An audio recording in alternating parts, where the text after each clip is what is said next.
Nobody I know. I'm not talking about the moocher. Everybody family got that. I'm not talking about that. I'm talking about as a plan for your life. Nobody says that.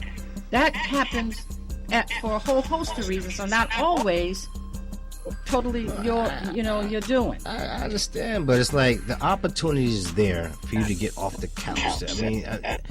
I mean, a lot of people say a lot of people say that. Let me interject here. I gotta come in here because you're saying get off the couch and go get it. Let me say it like this: I got brothers and sisters that I mean, some of them have college degrees. Okay, I know that. Some of them don't have college degrees. They got a high school diploma. Qualified. Some of them don't even have a high school diploma, but they still qualify for the workforce. Them finding a job is a difficult thing.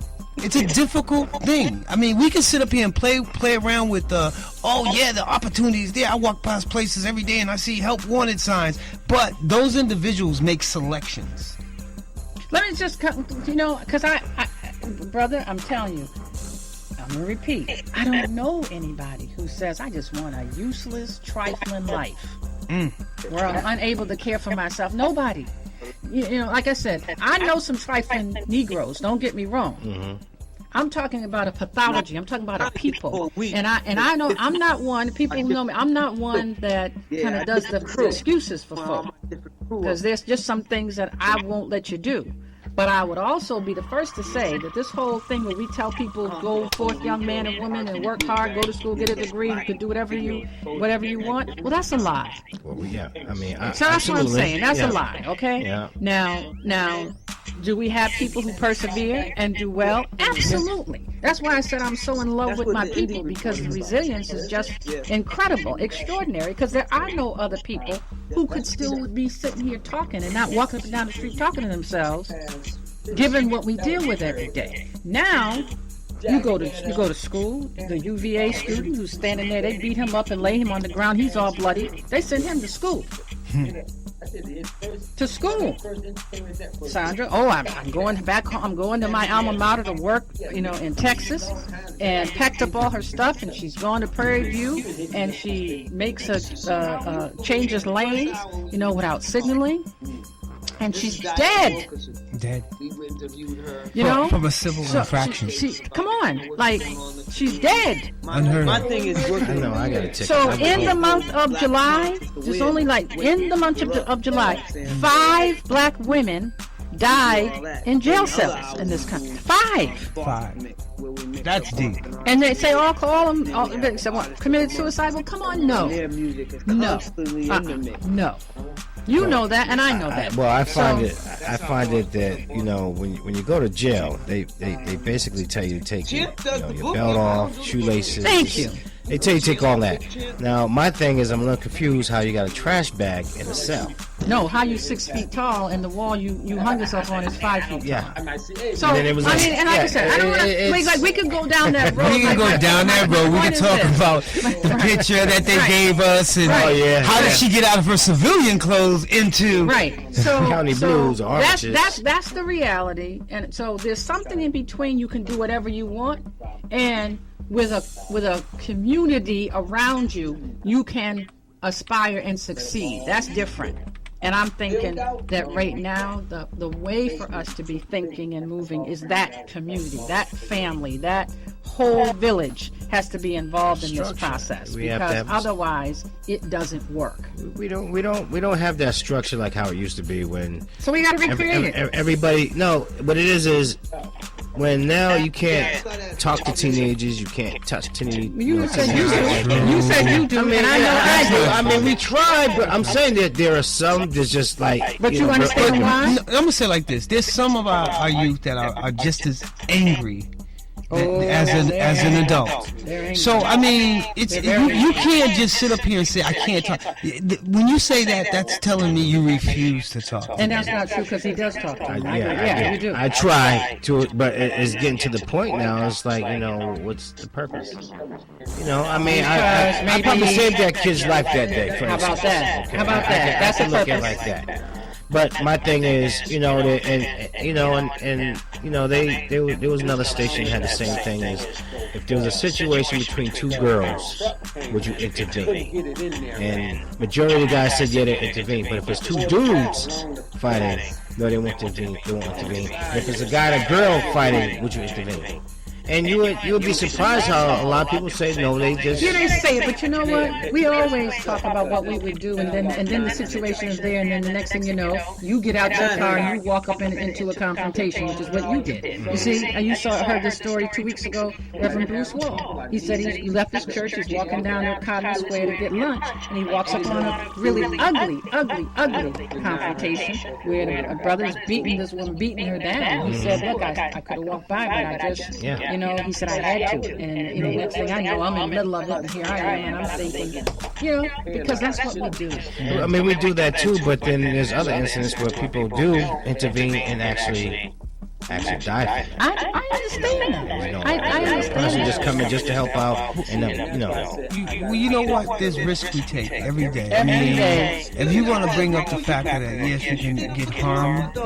There's harm in anything we do. Even when we wake up in the morning to brush our teeth, walk down the stairs, there's harm in anything we do.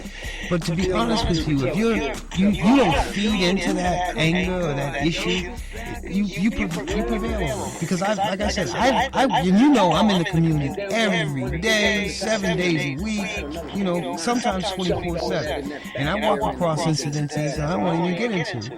But it's how you handle the incidents, and everybody don't handle incidents as well. Sometimes we feed into the very incidents that we're trying to, extinguish. And it's back to our initial conversation. Sometimes it's like picking your lane, pick the thing that you want to do. You can't say, well, how about you just take one? Just one. Well, it's the one you sent down and ended up with a gun, so go get another one. And so if we start thinking about all the things that could happen, we wouldn't have any reason to leave out our house anymore. That's really. Because I'll tell you, I'll be the first to say, this whole last several months, both nationally and local, this has depressed me. I've been depressed. Today was one of those days where I'm, moving through my stuff. I'm at a meeting in town, happen to flip on Facebook, and there I see Academy. And all I can think about, is 3 people shot in a car. All I can think about is Aunt Dorothy Haskins, the Haskins family, because I happen to be one of the people that saw her on October 30th, 1994, because it was a week before the election. She was doing a standout for me, okay? And so she left the office, went home. I get up, I come in the office the next morning of the 31st, so November 1st, I come in the office, and first thing I would do is take the messages off the phone. Second message is Aunt Dorothy. She's wailing, screaming in the phone about her grandson, Jermaine Goffigan. Wow. And I had seen the news that night, but I never put it together because I didn't know that the Goffigan and Haskins were the same family. And I spent the week with her. Forget the election. I spent the week with her. I go in the back door because I wasn't trying to talk to the press. And what that family went through, for that 9-year-old he was at his birthday party. He gets caught in the middle of the gunfire between, Bromley gang and the other gang, and he runs under the table, shot in his stomach, and he's screaming for his big brother, and he dies. So today, I'm having a flashback when I see Academy, and I see that blue building on the breaking news. So, the first thing I do is I call Aunt Dorothy. And they call their house right now, they'll tell you. So she's at the management office. So we'll tell her I called, and I know I got an appointment at 9, but when I get home, it's going to be late. I'm going to call her, because I just want to know she's okay. Because I know if I'm having flashback, can you imagine? I can imagine. You're listening to WRBB 104.9 FM. And this is What's Up Boston, and our guest is Diane Wilkerson, Senator. You still my senator, Joe. Yes, she is. All right. We're going to take a break for a second. And the number is, 617-373-2658. I was hoping my man with all the questions. You notice I haven't been able to ask one question through this whole interview. But and time is flying, and I just want to give Diane 15 more minutes because I do have some people that just hit me up and saying they're going to be trying to call in. I'm sorry, everybody's having technical difficulties in calling in. I'm telling you, the number is 617-373-2658. So give us a call, and we will be right back. Adapt your home community to wildfires and keep this from turning into this. Learn to protect your home and community. Visit fireadapted.org to get started. A public service message brought to you by the U.S. Forest Service and the Ad Council. You're struggling with your mortgage. You think about it. You don't do anything but think about it. What are we going to do if we lose the house? Where are we going to go? At work. I can't let anybody find out. I'm so embarrassed. At dinner. How can I tell the kids? It's going to wreck their lives. And at 3 o'clock in the morning. I don't know what to do. I don't know how to get through this. What's going to happen to us? It's time to stop thinking. It's time to start dialing. Call 1-888-995-HOPE for a free government program that offers expert one-on-one advice about your mortgage options. I'm all alone. No, you're not. We've helped over 1 million homeowners, and we want to help you. And now there are more ways to help. Call 1-888-995-HOPE or visit makinghomeaffordable.gov. Brought to you by the U.S. Treasury, HUD, and the Ad Council. And we're black with the What's Up Austin, WRBB 104.9 FM. We also simulcast on Step Up Radio, but we're having some problems with that too, Really? I just somebody just hit me up and said they were having a little problem with that. I did hit up Step Up to see if they would hit me back with some kind of info, but I didn't hear nothing yet. But we're going to be moving on as usual, and we're here with Senator Diane Wilkerson, for those who don't know. And we've been talking around, Corey, and we was talking about we're talking about the violence that's happening in the community. And Diane, there's some things that's happening.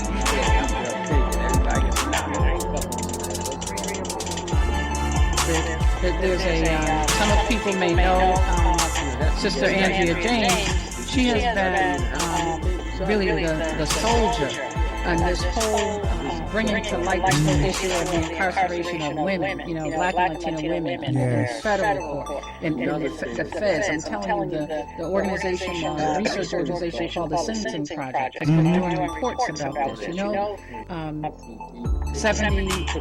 There's over 1.5 million children in this country who have one or two or both parents incarcerated. Yes, that is so. And 76% of those children are going to be in jail themselves if the trend continues. So we can keep feeding. It's a feeder system, But we haven't really talked a lot about, I think, as a society, about what's happening with women. See, when women go to prison, and those women, especially federal prison, were the major guardians of the children, the families implode. Wow. The kids get scattered. It's just amazing. She has put together this 2-day conference that starts tomorrow. It's Tuesday and Wednesday at Harvard Law School. The Charles Hamilton Houston program. It's the Mothers for Justice and Healing conference. Incredible lineup. Talking about strategies and what to do around women. It's called Free Her. And I would just encourage, it's free. I encourage anybody who is interested in that topic, because the fact is that if there's ever an area where we need to be thinking about alternative to sentencing, that would be it. Ripping children away from their moms for 10 years, because most of them it's all nonviolent offenders. They're all the boyfriend. For every single one of them, there's a male in there somewhere. They just did them a favor. They're gonna take this around the corner. Boom, over. It's the friends that they deal with, and that's like another thing we was talking earlier about, how the mothers don't know what the kids actually doing.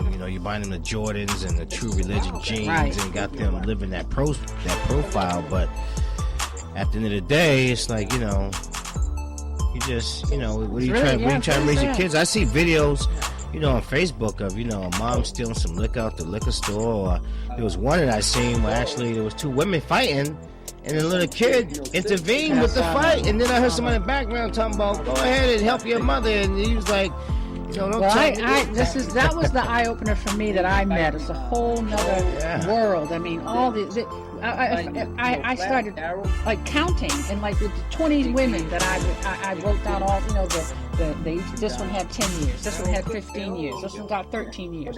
Between those 20 women,